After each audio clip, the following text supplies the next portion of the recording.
Êxodo capítulo 32.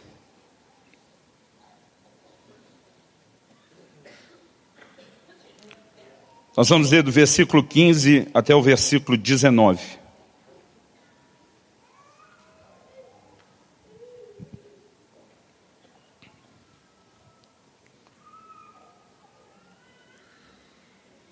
O texto sagrado diz: E voltando-se, desceu Moisés do monte com as 2 tábuas do testemunho nas mãos. Tábuas escritas de ambos os lados. De um e de outro lado estavam escritas. As tábuas eram obra de Deus. Também a escritura era a mesma escritura de Deus esculpida nas tábuas. Ouvindo Josué a voz do povo que gritava, disse a Moisés: Há alarido de guerra no arraial. Respondeu-lhe Moisés: Não é alarido dos vencedores, nem alarido dos vencidos, mas alarido dos que cantam é o que ouço. Logo que se aproximou do arraial, viu ele o bezerro e as danças. Então, acendendo-se-lhe a ira, arrojou das mãos as tábuas e quebrou-as ao pé do monte. Deixa esse texto aberto ou marcado. Vamos fazer uma pausa aqui. Pai, nós declaramos mais uma vez nossa confiança e dependência no Senhor. Oramos que a Tua palavra não alcance apenas a razão e o intelecto, que ela, comunicada pela unção, o poder do Teu Espírito e debaixo da Tua graça, alcance não apenas o nosso coração, mas comunique algo da parte do Senhor. Abra os nossos olhos. Nós clamamos, Pai, por uma consciência espiritual dessas verdades, envolvendo o nosso íntimo, formando uma visão que o Senhor quer que tenhamos, em primeiro lugar, como cristãos, mas também como igreja local. Nós clamamos que o Senhor cumpra o Teu propósito nessa hora, nessa manhã, em nome do Senhor Jesus. Amém. Amém. Nós temos aqui uma história impressionante. Impressionante pela forma como Deus se revela a Moisés. Impressionante não só pela manifestação da glória e da presença de Deus na vida de Moisés, mas também pelo desfecho de uma história que começa de uma maneira assim tão linda. O Moisés subindo, gastando 40 dias, 40 noites na presença de Deus. A Bíblia diz que ele não comeu e nem bebeu durante esse tempo. Ele está envolto, absorto na glória de Deus, recebendo revelações de Deus, a palavra que Deus tinha para o seu povo. E Deus mesmo prepara 2 tábuas de pedra. Quando eu era criança eu tinha dificuldade com a ideia de tábua, porque eu achava que tábua era só madeira, né? Mas Deus faz 2 folhas de pedra, vamos falar assim, preparadas pelo próprio Deus, escritas pelo próprio Deus. E o Senhor entrega aquilo não apenas como um resumo, mas como uma espécie de memorial do que era o cerne da aliança que ele estava firmando com a nação de Israel. E entrega nas mãos de Moisés os 10 mandamentos. Eu fico tentando imaginar, desde esse ambiente de glória, da experiência extraordinária que Moisés tem, o tipo de valor que se atribuiria àquilo que ele segurava nas mãos. Muitas vezes eu e você, né, podemos estar carregando alguma coisa que não tem muito valor e às vezes a gente não tem assim tanto cuidado. Mas dependendo o que a gente tiver nas mãos, o cuidado às vezes redobra ou multiplica ainda mais. Eu fico me imaginando como eu desceria do monte, cuidando para não derrubar aquilo que Deus me confiou. Mas Moisés, quando chega ao pé do monte, não é que ele descuida e deixa cair. A Bíblia diz que ele é tomado de ira. E ele joga aquelas tábuas de pedra no chão, a ponto de quebrá-las. Eu fico pensando, em primeiro lugar, no plano espiritual. Qual o tipo de sentimento no Deus que convidou Moisés para gastar aqueles 40 dias, preparou as tábuas e colocou nas mãos dele. E, obviamente, o que elas significavam. Vamos pensar no significado espiritual daquilo tudo. Mas Moisés simplesmente joga no chão e quebra. Agora, se a gente ainda tirar o espiritual de lado, você consegue imaginar ou mensurar o valor arqueológico dessas tábuas de pedra, se elas existissem até hoje? Eu imagino que talvez não haveria nenhum objeto mais valioso na Terra, mais cobiçado para ser visto nos museus, disparado, Mona Lisa ficaria esquecida no Louvre, para todo mundo ver a versão original dos 10 mandamentos, feita pelo próprio Deus. O que Moisés quebra e estraga é incalculável sob qualquer ângulo e perspectiva. Mas a Bíblia diz que ele se encheu de ira. Por quê? Ele está diante de Deus, pagando um preço enorme por um povo, que não demonstra nem um pingo de compromisso, né? Nem um pingo de gratidão ao que Deus fez, não demonstra nem um pingo de gratidão pelo que Moisés vinha fazendo, se doando a eles, e ele perde a paciência. Ou como diria a geração de meus pais, ele perde a estribeira. E ele quebra aqueles mandamentos. Se você estivesse no lugar de Deus, você acha que Moisés merecia uma punição? Não precisa falar, você acha? Eu acho. A sorte de Moisés é que eu não era o Deus que ele estava servindo. A sorte de todos nós é que nenhum de nós é Deus, só ele sabe ser Deus. Depois disso, o que Deus propõe a Moisés? Deus oferece a Moisés uma segunda oportunidade. Deus permite, daqui a pouco nós vamos ver em Êxodo 34, Deus permite que Moisés suba novamente o monte. Mais 40 dias envolvido na glória de Deus. E agora ele desce com novas tábuas, com os 10 mandamentos. Deus não apenas perdoou Moisés pelo seu erro. Deus lhe deu uma nova oportunidade. Porque Deus é um Deus de novos começos. E o tema da minha mensagem hoje é começando de novo. O que fazer quando erramos, cientes de que há um Deus de novos começos? Nós precisamos entender que misericórdia, graça, favor nos são oferecidos. Mas também precisamos entender, e eu quero que a gente possa aprender com essa lição de Moisés, que é um trilho estabelecido por Deus com princípios da sua palavra para quem quer começar de novo. Porque começar de novo não é só você fazer o que quer antes e fazer o que quer depois, na hora de começar. Porque alguns estão querendo começar de novo dessa forma. Mas antes de entrar no trilho, eu quero começar assim reconhecendo essa grandeza, essa bondade, essa benignidade, essa infinita misericórdia do Deus que eu e você servimos, que nos permite começar de novo. Agora, quando eu falo de começar de novo, eu não quero que você pense apenas na conversão. Porque essa é a ideia e o conceito de começar de novo, com a qual a maioria de nós não tem problema. A gente consegue olhar para aquela pessoa que acabou de se converter e lembrar de 2 Coríntios 5,17. Se alguém está em Cristo, nova criatura é. As coisas velhas já passaram e eis que tudo se fez novo.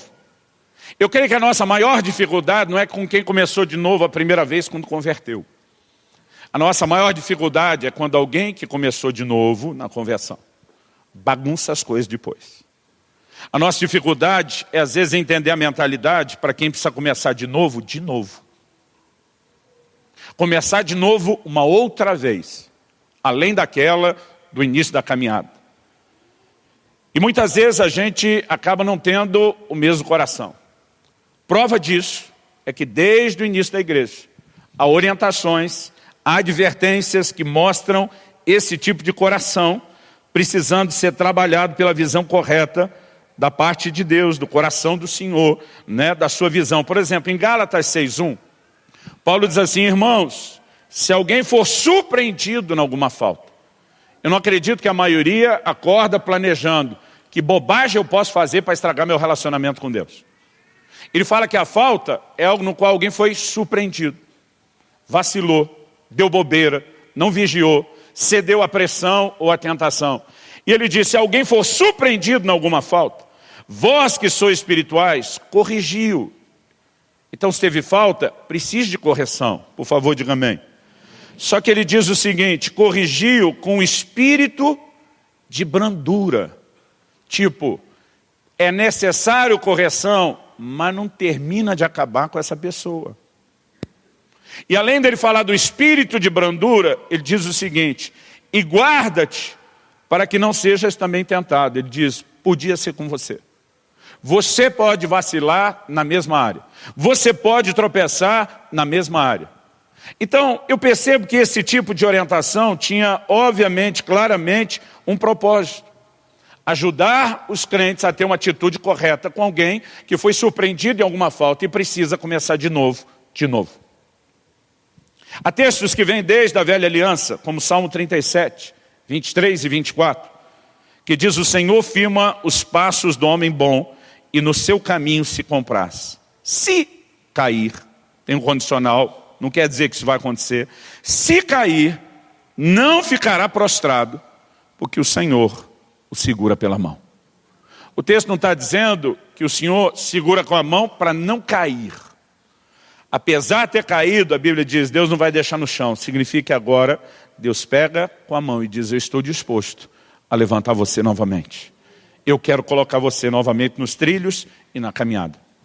Provérbios 24:16 diz: porque 7 vezes cairá o justo e se levantará, mas os perversos são derrubados pela calamidade. Talvez isso possa ter ajudado a mentalidade dos apóstolos quando diz: Senhor, até quanto eu tenho que perdoar alguém? Qual é o limite?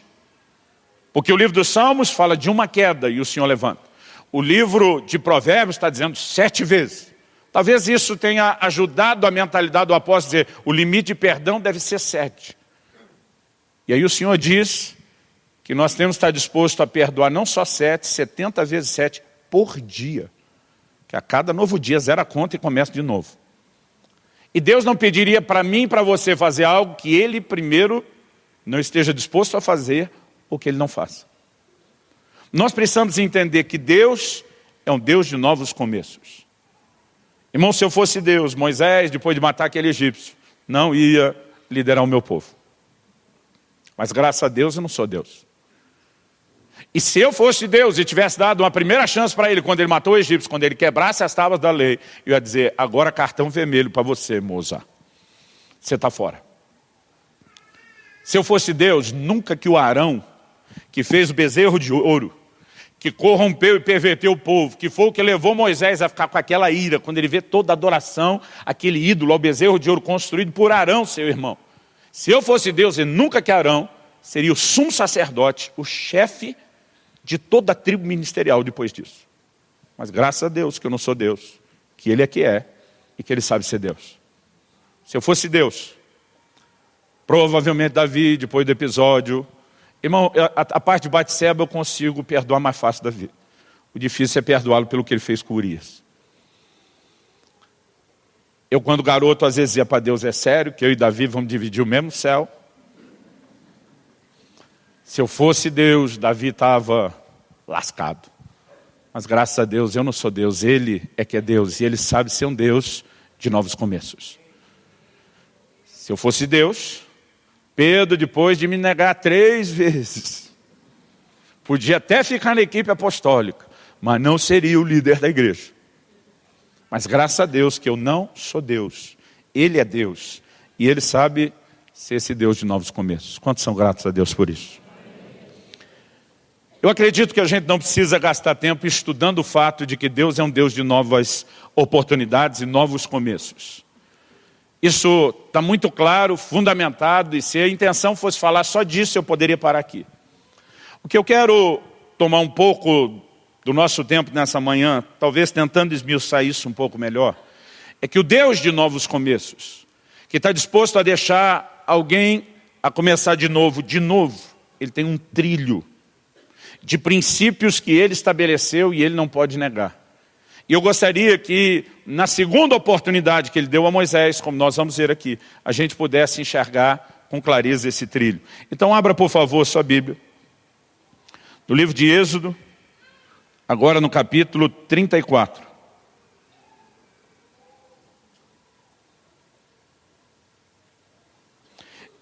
Êxodo 34. E nós vamos começar a partir do versículo 1.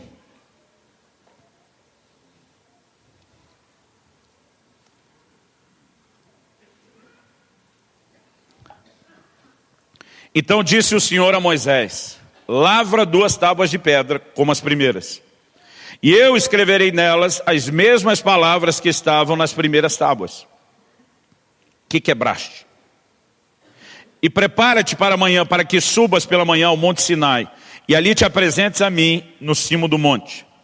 Ninguém suba contigo, ninguém apareça em todo o monte, nem ainda ovelhas, nem gado se apacentem de fronte dele. Lavrou, pois, Moisés 2 tábuas de pedra como as primeiras. E levantando-se pela manhã de madrugada, subiu ao monte Sinai, como o Senhor lhe ordenara, levando nas mãos as 2 tábuas de pedra. Tendo o Senhor descido na nuvem, ali esteve junto dele e proclamou o nome do Senhor. Vamos prestar atenção nesses primeiros 5 versículos de Êxodo 34. Quando Deus convida Moisés para desfrutar de um novo começo, de uma nova oportunidade, do que nós poderíamos aqui classificar de uma segunda chance. A primeira coisa que me chama a atenção, e eu quero falar de 4 princípios que envolvem esse trilho do recomeço. A primeira delas é que Deus claramente responsabiliza Moisés pelo que aconteceu. Ele diz de cara, o início da conversa, Deus diz assim no versículo 1, escreverei nelas, nessas tábuas, as mesmas palavras que estavam nas primeiras, que tu quebraste. Aquelas tábuas que você, Moisés, quebrou. Primeira coisa, Deus diz, eu vou te dar uma nova oportunidade, mas tudo começa com a necessidade que você reconheça, Moisés, que você errou. E a partir do momento que você reconhece que errou, que um novo começo pode acontecer. Isso, irmão, serve para tudo. A gente pode apontar para o início na conversão. A palavra de Deus nos mostra que a mensagem pregada é a mensagem de arrependimento, não só de fé. Jesus chega dizendo, arrependei-vos e, esse é o adicional, crede no Evangelho. Então a mensagem envolvia 2 coisas. A primeira era arrependimento, a segunda era fé. Quando o Hebreus 6 fala dos rudimentos da doutrina de Cristo, primeiro fala do arrependimento e obras mortas, para depois falar da fé em Deus. Por que a mensagem chega como uma mensagem de arrependimento?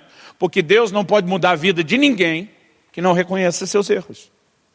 Jesus diz lá no Evangelho de Marcos, no capítulo 2 e no versículo 17, os sãos não precisam de médico, e sim os doentes. Mas se você pega a alegoria que Jesus está apresentando, o médico é ele. E quando ele fala de si como médico, ele está falando dele como salvador. Logo, o doente é o pecador. E se a gente seguir essa lógica, o são deveria ser aquele que não tem pecado. Então ele está dizendo, esse não precisa do médico. O problema é que não existe gente sã. A Bíblia diz, não há nenhum justo, nenhum sequer.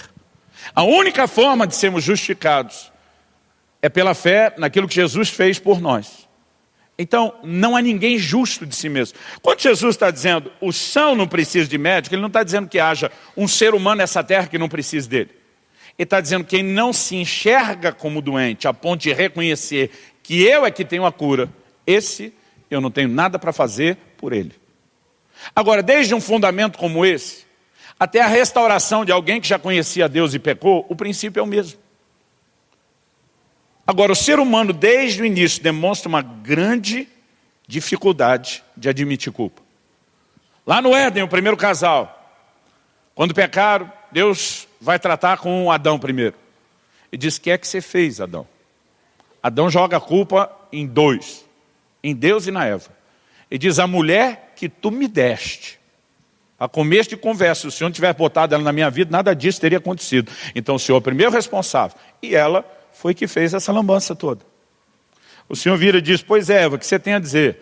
Ela diz, foi o diabo. Sempre aquele miserável do Satanás, estragando, bagunçando, atrapalhando a nossa vida. Irmão, aqueles dois têm a capacidade de dizer, Deus tem a culpa, outra pessoa tem a culpa, o diabo tem a culpa. Alguns anos atrás aqui eu preguei uma série de mensagens, 3 domingos. A primeira era, não culpe a Deus. A segunda era, não culpe aos outros. E a terceira era, não culpe o diabo. Nós precisamos aprender a assumir responsabilidade dos nossos erros. Em Deuteronômio, no capítulo 1, no versículo 37, quando Moisés está falando de outra mancada dele, que fez com que ele não entrasse na terra prometida, ele, diante do povo de Israel, diz, por causa de vocês, Deus não me deixou entrar na terra. Eu fico olhando e diz, bonito isso, né, Moisés? Quem perdeu a estribeira foi você. Quem feriu a rocha em vez de falar foi você. Não, mas foi vocês que me tiraram do sério. Foi vocês que me fizeram errar. Toda pessoa tem uma inclinação a essa dificuldade de reconhecer os erros. Eu me lembro, logo no primeiro ano nosso como igreja, eu me lembro de um dia que eu estava atendendo um casal. Os dois entraram, sentaram, eu tudo bem, e disse, pastor, quando a gente marca para conversar com o senhor, porque normalmente não está bem. Eu falei, tá bom, foi mais força de expressão do que esperar esse excesso de honestidade de vocês. Não, nós viemos para mostrar o quanto não está bem. Eu falei, ok, quem começa? O marido disse, ela. Eu falei, para você tudo bem? Ela falou, ótimo. Irmão, pensa numa mulher que descascou o marido. No meu emocional, parece que foi mais de meia hora. Mas vamos dizer que tenha sido de 15 a 20 minutos, ela falando sem parar. Esse homem não vale nada. Ele é isso, ele é aquilo. Irmão, pensa numa lista que não terminava. E depois daquele tempão falando, quando ela terminou, minha cabeça estava até às 11. Aí eu virei para o homem e falei, e você, o que tem a dizer? Ele falou, eu concordo com ela, é isso aí mesmo. Eu falei, não. Você está debaixo de coação? Ela ameaçou você? Ele falou, não, pastor, eu sou esse tralha mesmo. Gente, eu queria parar a conversa para sair comemorar. Porque eu não me lembro de alguém que tenha sido tão honesto em dizer, o problema sou eu. Eu falei, gente, tem solução. Porque a maior barreira já foi vencida. Eu sei que o desafio é grande. Mas quando não começa com o reconhecimento, não vai andar. Agora, muitas vezes eu vejo pessoas que estão empacadas. Essa quebra de Moisés, das tábuas da lei, não é algo que eu e você vamos repetir na nossa vida de forma física, literal. Então eu quero que a gente pense na quebra das tábuas com duas perspectivas. A primeira, a definição de pecado é a da quebra da lei. Então eu quero essa figura simbólica dele quebrando a lei, como muitas vezes eu e você quebramos ou transgredimos os mandamentos de Deus, ou seja, pecado. Mas o erro de Moisés não foi só isso. Por que ele passou 40 dias ouvindo as instruções de Deus? Porque Deus lhe deu uma missão. Ele tinha um papel a cumprir. Ele tinha que ter transmitido aquela palavra para o povo. E quando ele joga aquelas tábuas no chão, ele está dizendo para Deus, não brinco mais. O negócio para mim deu a conta, deu a tampa, deu o que tinha que dar. E eu não vou falar o que o Senhor me mandou falar. Então eu quero que você avalie isso por dois ângulos, duas perspectivas. O que esse nível de desobediência é um chamado não necessariamente significa pecado, em algum aspecto, mas muitas vezes, quando há essa atitude deliberada, não estou falando de alguém que protelou, não estou falando de alguém que ainda não entendeu, mas quando há uma desobediência deliberada, também é pecado. Mas eu quero que vocês pensem isso sob duas perspectivas. Porque talvez você esteja vasculhando meu coração, dizendo, estou andando na lei de Deus. Mas muitos de vocês estão deliberadamente negligenciando alguma missão que Deus confiou. E eu quero que você se enquadre no que eu vou falar hoje a partir disso. Aí de vez em quando eu encontro pessoas. Estava conversando com alguém. Pastor, Deus me deu um chamado tão glorioso. Falei, que bênção, irmão, o que você está fazendo com ele? Nada, porque os homens não permitem que eu faça. Não permitem que eu faça. Falei, como assim? Meu líder não me enxerga, não me reconhece e não me dá espaço. Minha mulher não coopera. Irmão, pensa no resto da terra culpada. Mas o cara acha que não fez nada de errado. Eu falei, rapaz, conheço um cara que pensava tão diferente de você, um tal de José. Traíram ele, venderam ele, prenderam ele. E ele o tempo todo dizia, meu destino não está na mão de ninguém, meu destino está na mão de Deus. A minha sorte vai mudar. Irmão, conversa é essa. De ficar dizendo que Deus tem um chamado extraordinário e que a coisa não acontece por causa dos outros. Em que Deus você confia e acredita. Mas muitas vezes a gente esbarra em qual o problema? No simples fato de que a gente não consegue reconhecer nossas limitações. Casamento está ruim. O marido bota a culpa na mulher. A mulher bota a culpa no marido. Irmão, não tem como não ter uma participação de cada um. A gente não precisa dividir 50% também. Vai jogar um 51 para o lado de lá, um 49 para o lado de cá. Mas, sabe, querido, o grande causador dos seus problemas, você vai achá-lo num lugar, na frente do espelho. O grande causador de muitas coisas que estão estacionadas, você precisa entender a probabilidade de que seja você, às vezes você arruma um sócio, não é só você, mas a probabilidade de que isso tenha começado com você é grande. E o primeiro passo, nós temos que reconhecer o erro. Não, eu só tropecei porque me empurraram para esse lugar. Não, você se deixou ser empurrado. A mulher de Potifar tentava José todo dia. Criou-se uma oportunidade, agarrou ele em casa. e diz, se não for para a cama comigo, acaba com a sua vida miserável. E diz, então acaba, porque eu não vou pecar. Irmão, nós temos exemplos bíblicos e na história de gente que não aceitou nenhuma desculpa. E diz, eu sou responsável pela minha conduta, eu sou responsável pelas minhas escolhas. Agora, quando você já não fez a escolha correta antes e errou, não consegue partir da premissa básica de dizer, fui eu que baguncei as coisas. Não tem novo começo que aconteça. Deus diz, não, Moisés, o negócio é o seguinte, você é o responsável, você quebrou, foi você que quebrou as tábuas. Vamos consertar? Vamos. Você admite que foi você? Sim. Então vamos para o próximo passo. Qual foi o próximo passo? Moisés teve que subir o monte de novo. Gastar mais 40 dias e 40 noites. Irmão, deixa eu dizer uma coisa. Só subir o Sinai já é um desafio. Eu fiz isso uma vez, fiquei me perguntando se ele não ficou 40 dias lá em cima só para descansar. São horas e horas e horas subindo. E hoje, com a modernidade, os turistas têm alguns auxílios. Tem lugar que colocar escada, tem lugar que tem onde segurar. Mas, irmão, pensa num negócio alto. A gente leva horas e horas, é uma canseira só de subir. Agora, diferente da primeira, porque na primeira Moisés só desceu com as tábuas de pedra. Agora Moisés tem que subir com as tábuas, que na primeira ele não subiu, ele só desceu.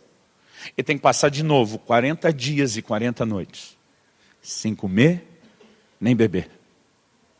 Ele tem que ouvir tudo de novo, as mesmas coisas que Deus já tinha falado antes. Para descer escrito nas tábuas a mesma coisa que tinha sido escrita antes. Será que você entende o que é o segundo estágio?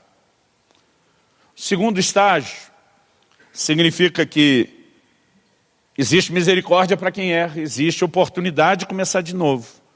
Mas eu e você vamos ter que lidar com as inevitáveis consequências. O Senhor falou para Moisés, Moisés, você reprovou. Ô Senhor, reprovei só o último bimestre, vou ter que fazer o ano todo de escola. Quando você reprovou lá no fim, você estragou tudo que você tinha feito durante o ano inteiro. Então nós vamos repetir tudo de novo. E nós vamos nos certificar que agora você aprendeu e que agora você passe. Mesmo quem tem oportunidade de começar de novo, não vai escapar de consequências. E o segundo passo para quem quer começar de novo é aceitar as consequências. É voltar ao início do estágio onde se foi reprovado. Davi pecou e teve a oportunidade de começar de novo. Natã olha para ele e diz, o teu pecado foi perdoado, você não vai morrer. Imagina Davi já engatando aquele glória para disparar. Mas Natã sai na frente primeiro e diz, mas a espada dos amonitas que você usou contra Urias jamais se apartará da tua casa. Mais do que você fez com a mulher do cara escondido, vão fazer com as suas à luz do dia. Na minha conta, no mínimo 11 anos se passaram. Antes que Absalão fizesse o que fez. Armando uma tenda na frente do palácio. E possuindo em público, diante de toda a nação, todas as concubinas de Davi. Para demonstrar que o caminho dele de rebeldia não tinha volta. Talvez durante um tempo Davi pensou, acho que Deus esqueceu daquele juízo anunciado. Porque no mínimo 11 anos se passaram. Mas deixa eu te dizer, querido, mesmo para quem é perdoado, existem consequências dos pecados. É por isso que eu digo sempre, é melhor não pecar do que pecar e ser restaurado depois. As consequências podem envolver muita coisa. Saulo perseguiu a igreja, foi perdoado? Foi. É o cara que mais entendeu a graça de justificação, ensinou isso como ninguém. Mas qual foi a primeira palavra profética que ele recebeu depois de convertido? No final dos 3 dias dele de retiro de integração, ele e Deus sozinho, trancado, a palavra profética, ele recebe imposição de mãos do Anani, é curado, é cheio do Espírito Santo, viveu arrependimento, aquela coisa toda que a gente gosta de ter no retiro. Agora, a primeira palavra profética, eu lhe mostrarei o quanto importa padecer pelo meu nome. O Senhor Jesus está dizendo, eu te perdoei, bonitão, de tudo que você fez para a minha igreja. Mas agora você vai colher muito o que você plantou, mesmo perdoado. Pensa num cara que aquele dia ganhou o dom do para-raio. Onde iria, tudo descarregava na cabeça dele. Mas não estava perdoado? Estava. Sabe, as pessoas não entendem isso. Um irmão outro dia veio protestar comigo. Falou, pastor, puxa, fui tão encorajado por vocês a não esconder nada da minha vida, andar em arrependimento, confessar, abrir umas coisas do meu passado para minha mulher. o senhor acredita que ela me botou para dormir na sala? Eu falei, bem feito. Que isso, pastor? Eu vim para te pedir ajuda, para falar com ela. Eu falei, eu? Me deixa fora disso. Você não me consultou antes da hora de pecar? Pastor, ela tem que me perdoar. Eu falei, ela tem. E ela vai te perdoar. Agora, deixa eu te dizer uma coisa. Você machucou o coração dela com a notícia. E agora você precisa de tempo para que ela se recupere. E você precisa respeitar o dano que você fez, que ela não sabia. O segundo dano que você fez contando. E agora você vai ter que desdobrar como nunca, andando em amor, ajudando ela a ser curada da ferida que você fez, antes de querer ser tratado normalmente. Porque as pessoas dizem, Deus me perdoou, todo mundo tem que me perdoar e não pode ter consequência. Irmão, deixa eu te dizer, não é bem assim que funciona. Eu lembro de uma palavra que o Cote deu para a gente aqui, falando das consequências do adultério. E ele fala de quando Simei está mandando pedra no Davi, a turma, os guerreiros dele dizem, deixa a gente arrancar a cabeça desse cara. Ele diz, não, deixa que apedreje. Eu mereço. Davi está dizendo, tem coisas, situações que a gente cria. Ele diz, deixa o cara quieto. Muitas vezes eu e você vamos passar por situações difíceis. Eu tenho visto gente que estava no ministério, e a liderança ela tem que ser baseada no exemplo. O líder não é perfeito, mas ele tem que liderar pelo exemplo. E é aí que muita gente não entende os processos bíblicos de disciplina. Porque tem pessoas que acham que disciplina é punição. E deixa eu te dizer, não é punição. O propósito da disciplina sempre foi restaurar alguém. Jesus disse, se o teu irmão pecar contra ti, vai você e ele sozinho, repreende ele. Se ele te ouvir, você ganhou o irmão. A ideia é sempre a restauração. E se ele não ouvir? Agora você volta com testemunhas. Repreende na frente de testemunhas. Se ele te ouvir agora com as testemunhas, você ganhou o irmão. A ideia ainda é ganhar o irmão. E se ele não ouvir, leva para a igreja. Repreende na frente de toda a igreja. Se ouvir, ganhou o irmão. Se não ouvir, aí desliga do meio. Porque se ele não quer ser restaurado, então ele que deixa de ser o fermento que estraga os outros. Esse é o último nível da disciplina. O propósito da disciplina não é destruir a vida de alguém. Paulo fala que ele queria exercer a autoridade que Deus lhe deu para edificação, não para destruição. Mas o que as pessoas confundem na igreja hoje em dia? Quando um ministro, por exemplo, tropeçou, a gente acredita que ele pode recomeçar? Pode. No dia seguinte, não. Por que não? Paulo diz em 1 Coríntios 9, 27, eu esmurro o meu corpo e eu sujeito à escravidão para que depois de pregar eu não venha a ser desqualificado. Ele está dizendo que um ministro pode ficar desqualificado. Agora, qual qualificação exatamente Paulo perdeu? Se, suposto hipoteticamente, ele tivesse pecado. No dia seguinte, ele teve uma amnésia, esqueceu tudo que ele sabia da Bíblia, que ele estudou a vida inteira e não tinha mais o que ensinar? Claro que não, todo o conhecimento estava lá. Paulo perdeu toda a experiência, a bagagem missionária de plantador de igreja que não podia orientar os outros no ministério? Claro que não, estava lá. Tudo no sentido natural que ele precisava para continuar no ministério estava lá. O que ele perdeu? A autoridade da falta de exemplo. Então agora a necessidade de se parar é vamos construir de novo. Vamos recuperar o exemplo. Vamos resgatar a credibilidade para depois voltar. Eu lembro de uma situação, anos atrás, nós tivemos que disciplinar um líder numa das igrejas que eu pastoreei. E nós o afastamos. E depois de 6 meses, alguém que era não só uma ovelha do rebanho, amigo meu, muito amigo meu e amigo dele, veio falar comigo e perguntou, pastor, vocês não acham que vocês já não puniram fulano o suficiente? Eu falei, o quê? Você não acha que vocês já puniram ele o suficiente? 6 meses de gancho, na cadeira, sem ministrar. Eu falei, irmão, você acha que nós estamos punindo fulano? Se isso não é punição, é o quê? Falei, meu irmão, para. Falei, você não entendeu nada. Esse cara depois que pecou, ficou 7 dias enfiado no meio do mato, sem comer nem beber, sem tomar banho. Profundo arrependimento. Eu tenho certeza que Deus o perdoou. Ele falou, eu também. Falei, pois é. Depois ele veio e abriu para nós os pastores. Não só confessou, pediu perdão, nós o perdoamos. Ele abriu com a família o perdoou. Ele fez questão de vir diante da igreja, reconhecer o seu erro, pediu perdão e a igreja o perdoou. Falei, se Deus e o mundo perdoam ele, quem somos nós para punir o pecado dele? Aí o cara olha para mim e diz, exatamente. Eu falei, você não entendeu que nós não estamos punindo. O problema é que agora ele tem consequências. Ele perdeu o exemplo. E não é porque ele foi perdoado por Deus e o mundo que está qualificado para voltar correndo. Então agora nós temos todo um processo. Nunca vamos desistir dele. Nunca vamos deixar de acreditar e cooperar com ele até que ele volte. Mas ele não vai voltar correndo. Quem consegue entender a diferença? A consequência, gente. sob vários ângulos. Camarada roubou no trabalho, pediu perdão a Deus, que ele não sabia que ele estava sendo filmado. Aí ele chega para o chefe que vai dar justa causa dele: seu ignorante, você não sabe que Deus me perdoou? Não faz sentido, mas as pessoas às vezes querem viver sem isso. Então, já é difícil alguns passar no teste de reconhecer e admitir o erro. E aí outros enroscam no segundo, de não aceitar as consequências.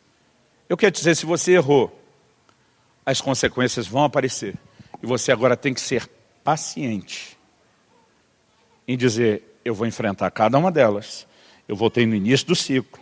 Eu vou fazê-lo de novo, dessa vez com fidelidade, para não ser reprovado mais. Eu vou terminar e eu vou seguir adiante. Quem está entendendo, diga amém. Pastor, o senhor está pregando só para tentar me restaurar? Não. Estou pregando para uma multidão, para um exército que Deus vai usar para restaurar a vida de muitos outros também. E nós precisamos saber apontar um trilho. Nós precisamos saber direcionar essas pessoas. Algo que Deus tem falado sobre essa casa desde o início. A gente tem como aniversário do início da igreja aquela primeira célula que nós fizemos na viradinha de junho para julho de 2005 na casa do Marciano. Mas desde fevereiro do mesmo ano, a gente já começou a se reunir para orar, planejar a vida da igreja. Eu lembro que em março nós já começamos a providenciar a papelada toda da fundação e do estabelecimento da igreja. Eu lembro que nessa fase de oração, no mês de maio de 2005, um dia Deus me deu uma palavra que eu não vou esquecer. Nós tínhamos acabado de sair de um culto, de uma reunião, de um ambiente muito profético. Alguém orou, impôs as mãos sobre mim, né? E eu me lembro que foi assim um toque singular de Deus. A hora que eu me dei conta, eu estava levantando do chão sem entender o que aconteceu, mas quando eu saí, tinha uma percepção profética diferenciada. Entramos no carro, falei: bom, assim, onde eu te dou uma carona? Ele já tinha ido comigo, a gente morava perto, falei: te dou uma carona. A gente aproveita para conversar. Quem disse que a gente conseguia conversar no carro? Quando entramos no carro, mal começamos a dirigir. Eu nunca tive uma experiência dessa na minha vida antes. Mas de repente, todos, não era só os cabelos da cabeça, da barba, todos os pelos do corpo começaram, não é que era arrepiar, parecia que virou arame. Aquilo foi levantando. Eu sabia naquele momento, não sei te explicar como, que o Senhor Jesus estava sentado no banco de trás, debruçado entre os dois bancos da frente. Era uma percepção da presença dele que eu nunca tive na minha vida. Eu emudeci. Eu não conseguia falar. Eu não conseguia chorar. A lembrança disso ainda mexe comigo. Mas de repente eu percebo o silêncio. E daqui a pouco, um assistente de chefe dá uma olhada no meu braço. Ele estava do mesmo jeito. Peguei e só mostrei o meu sem falar. Ele falou: está aqui atrás de nós, no nosso meio, não está? Eu falei: tá. E nós não falamos mais nada. Era um temor debaixo da manifestação daquela presença no carro.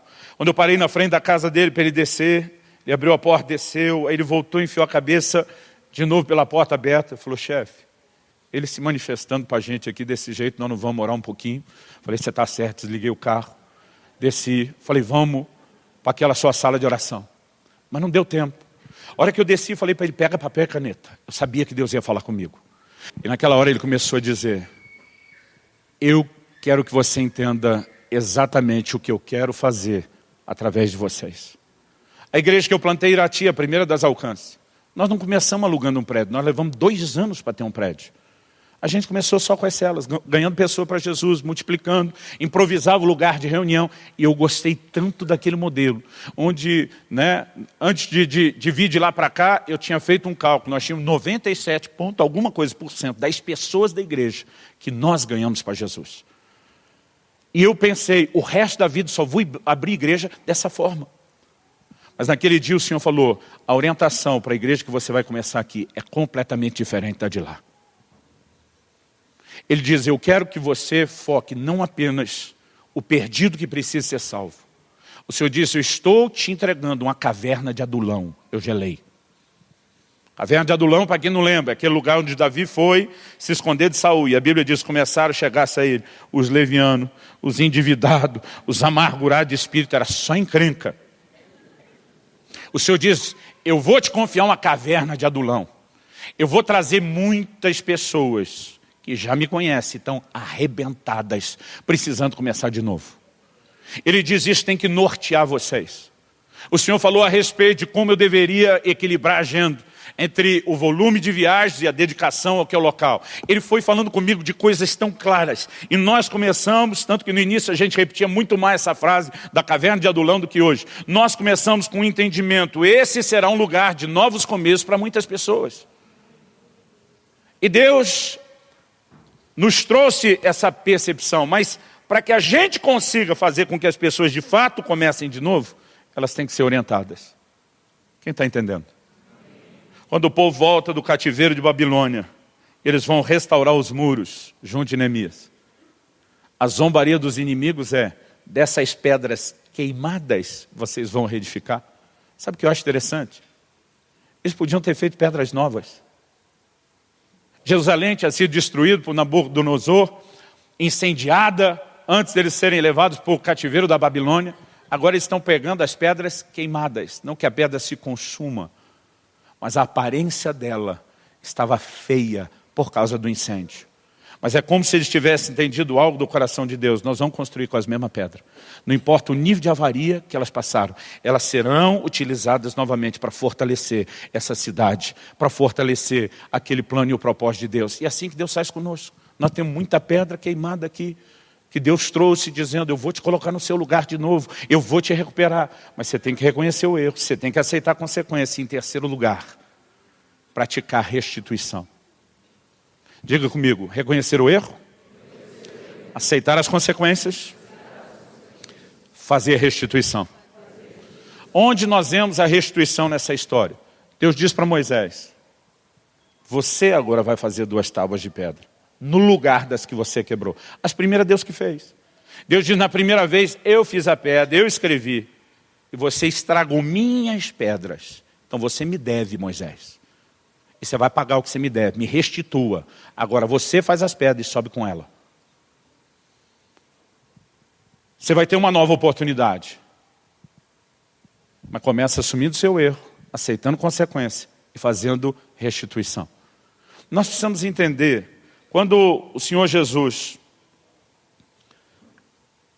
chega na casa de Zaqueu, que era um pecador, alguém que teria a oportunidade de começar de novo. Foi criticado, porque Zaqueu era um pecador. Quando ele está lá, Zaqueu de repente fala, Senhor, eu vou dar metade dos meus bens para os pobres. E se alguma coisa eu defraudei alguém, eu vou restituir 4 vezes mais. Irmão, um cobrador de imposto dizer, se alguma coisa eu defraudei alguém, o ganho deles vinha da extorsão que eles praticavam. É por isso que eles eram abominados pelos judeus. Eles eram vistos como gente que não só se aliou ao Império Romano contra a própria nação, por isso traidores, mas por causa da extorsão. Eles eram odiados. Aí o cara disse, se alguma coisa extorquir alguém, vou restituir 4 vezes mais. Quando ele entra no assunto de restituição, Jesus diz, hoje chegou salvação a essa casa. O que você precisamos entender é que a salvação não vem pelas nossas obras.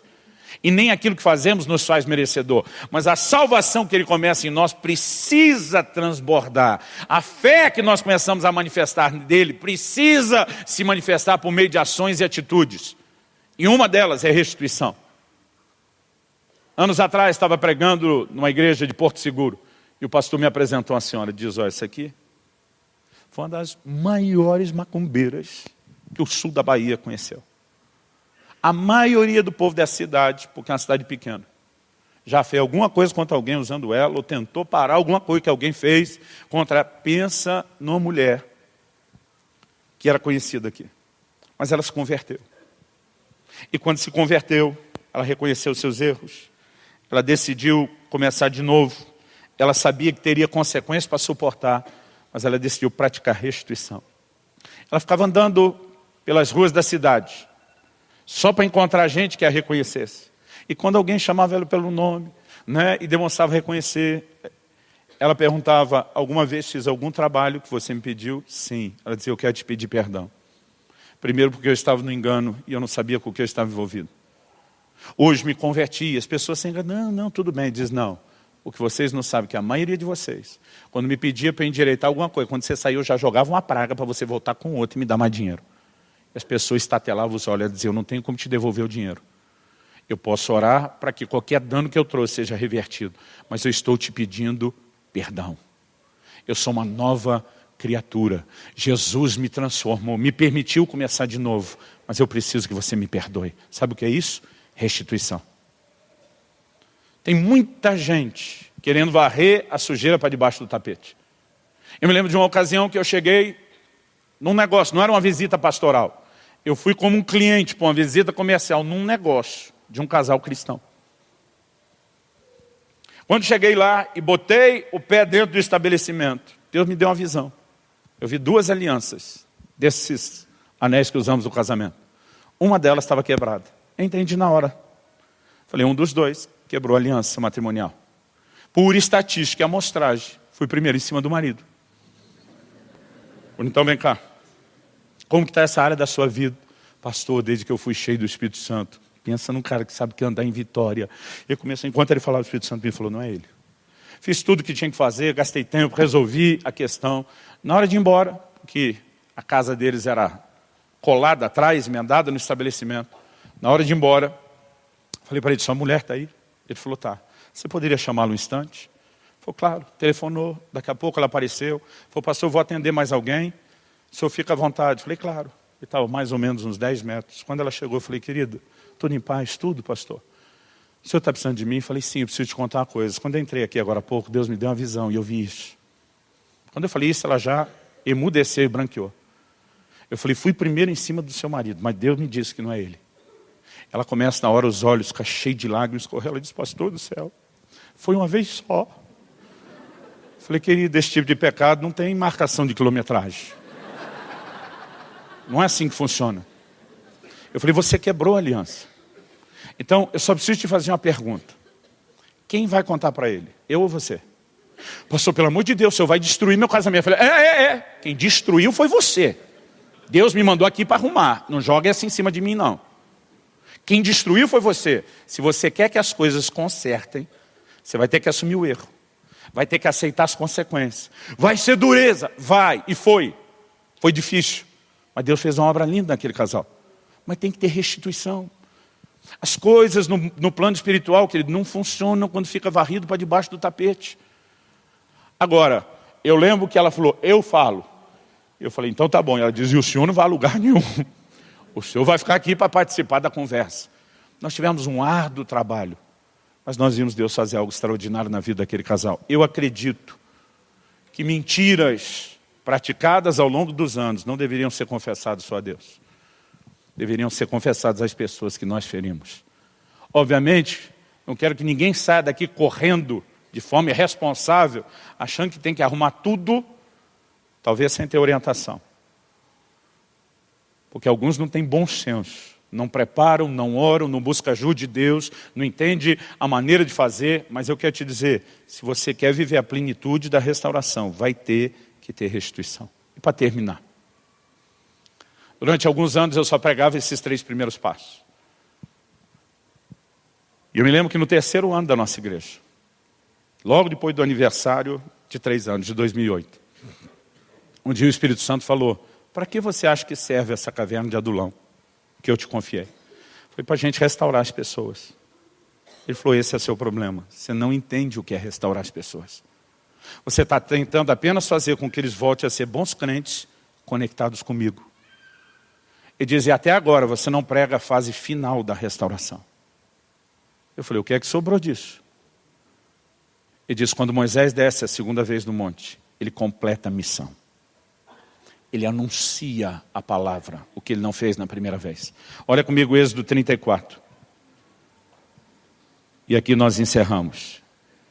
Êxodo 34. A partir do versículo 28. A Bíblia diz, e ali esteve com o Senhor 40 dias e 40 noites. Não comeu pão, nem bebeu água. E escreveu nas tábuas as palavras da aliança, as 10 palavras, ou os 10 mandamentos. Agora olha que interessante, no início eu disse, você leva a tábua e eu escrevo. No final das contas eu disse, quer saber, você escreve. Irmão, Deus escrever na tábua, numa tábua de pedra, deve ser um processo mais rápido do que a gente. Mas Deus diz, Moisés, você que vai. Eu não sei se ele subiu pronto e preparado, eu não sei como ele fez aquilo. Mas ele escreveu, verso 29. Quando desceu Moisés do monte Sinai, tendo nas mãos as 2 tábuas do testemunho, sim, quando desceu do monte, não sabia Moisés que a pele do seu rosto resplandecia, depois de haver Deus falado com ele.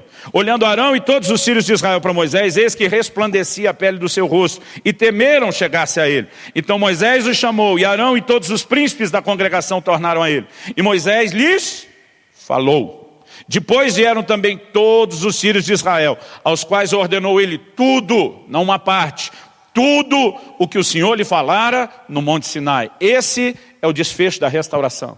Quando a missão abortada lá no início volta a se cumprir. O Senhor me disse, no que é que aquelas pessoas que foram encontrar com Davi na caverna de Adulão se tornaram. Eu falei, acho que viraram gente boa. O Senhor me disse, se tornaram o maior exército de conquista. Irmão, a nação de Israel nunca conseguiu possuir a terra prometida, desde os dias de Josué. É a partir de Davi que os inimigos começam a ser subjugados. Qual era a base do exército de Davi? Essas pessoas restauradas.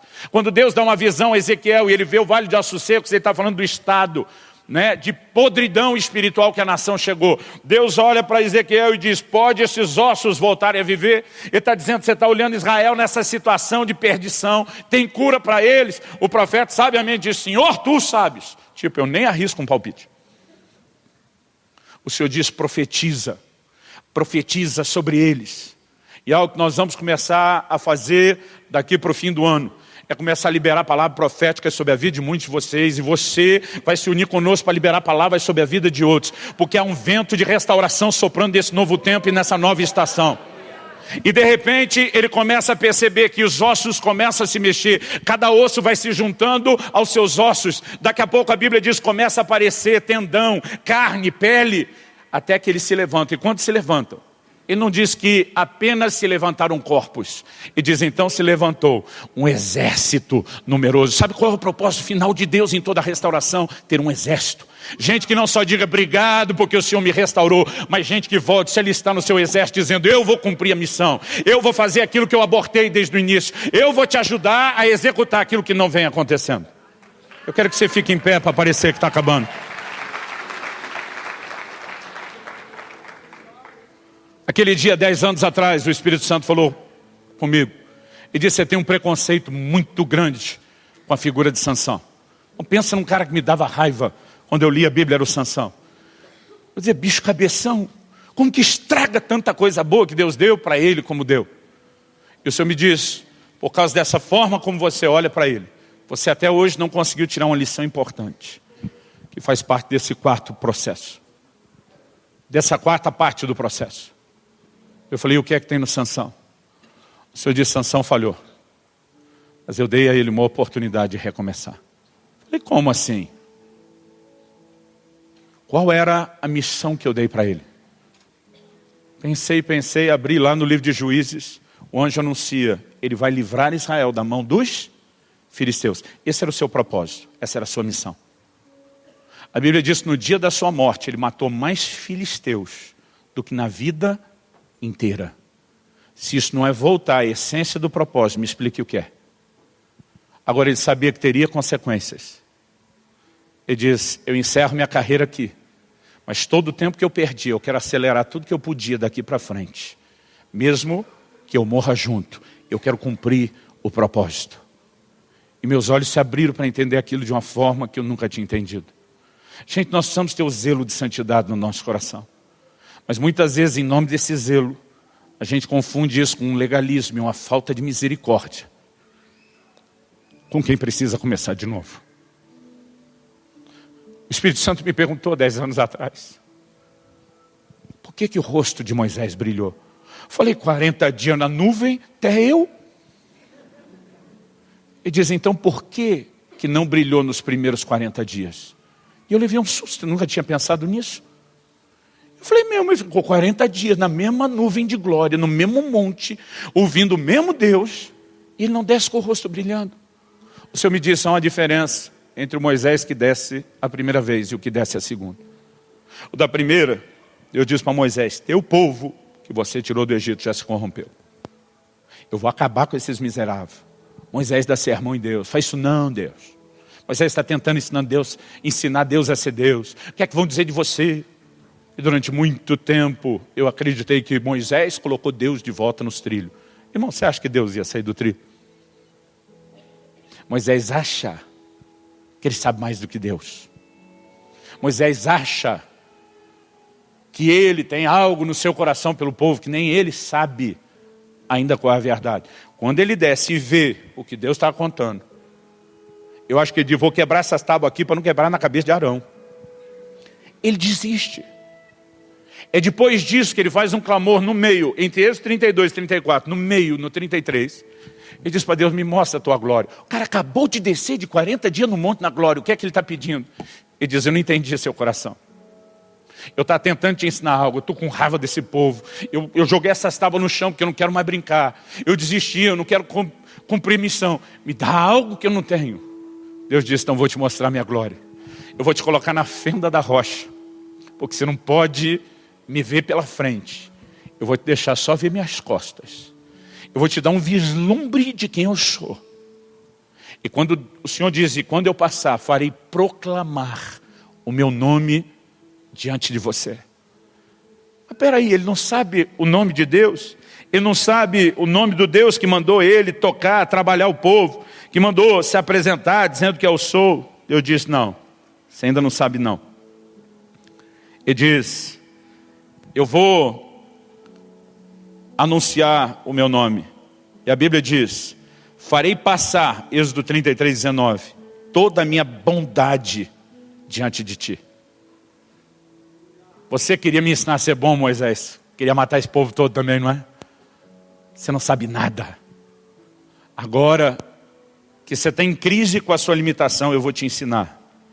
O Senhor diz, terei misericórdia de quem eu tiver misericórdia. Me compadecerei de quem eu me compadecer.